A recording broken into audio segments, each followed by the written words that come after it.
How has man tried to shape civilization? Some raised armies, only to find defeat on the battlefield.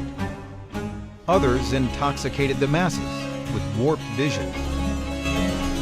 Those men you can find on college campuses.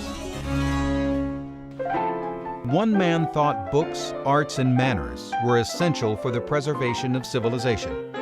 As one of the original sections of National Review, the Books, Arts, and Manners section celebrates William F. Buckley's lifelong commitment to reviewing cultural output as well as achievement.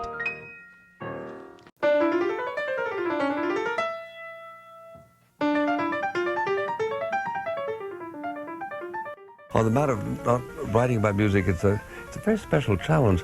The very first writing I ever did was as music critic for the Lakeville Journal. At age 15, I went to all the chamber music concerts. I should like to begin by asking Mr. Fiedler whether he believes American culture is, on the whole, interested in itself. Yes, American culture, in a certain sense, is interested in itself.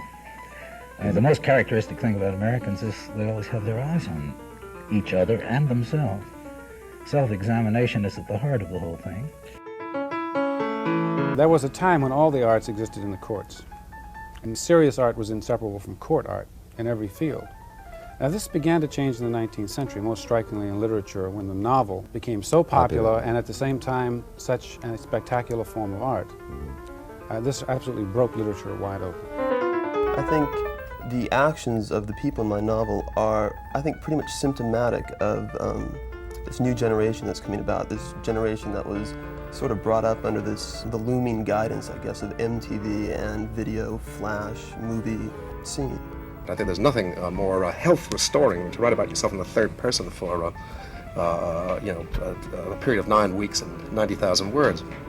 It gives you an incredible detachment about yourself, and so tolerance and good humor, not only about your foibles, but about your virtues, which is very important. I think literature has gotten too far away from its old and natural tasks, which is telling a good story, creating vivid characters in a real world. What I'm curious about is what odd literature have you read that would be considered, like, quote, subversive, like Henry Miller, that you like? In other words, what are your real literary tastes? Well, they're eclectic. Yeah. Is in fact the appetite for sex and violence greater today than 50 years ago, and if so, why? I think sex and violence have been part of drama since the Romans and certainly the Elizabethans. I often think that a lot of people's anger at the oil companies is based upon the fact that all they've seen on TV are villainous, scheming, heartless businessmen. So they begin to think that all businessmen in real life are like that.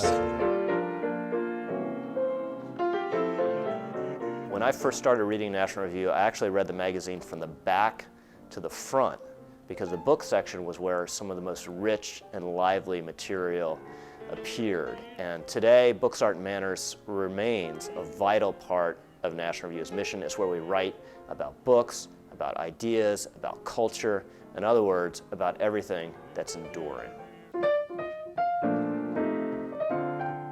Freedom anticipates and contingently welcomes and profits from what happens following the calisthenics of the free mind, always supposing that that freedom does not lead the mind to question the very value of freedom or the authority of civil and moral virtues so to designate themselves.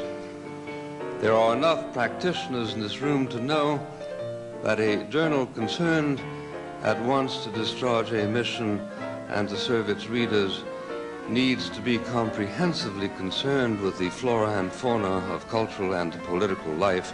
We have done this in National Review.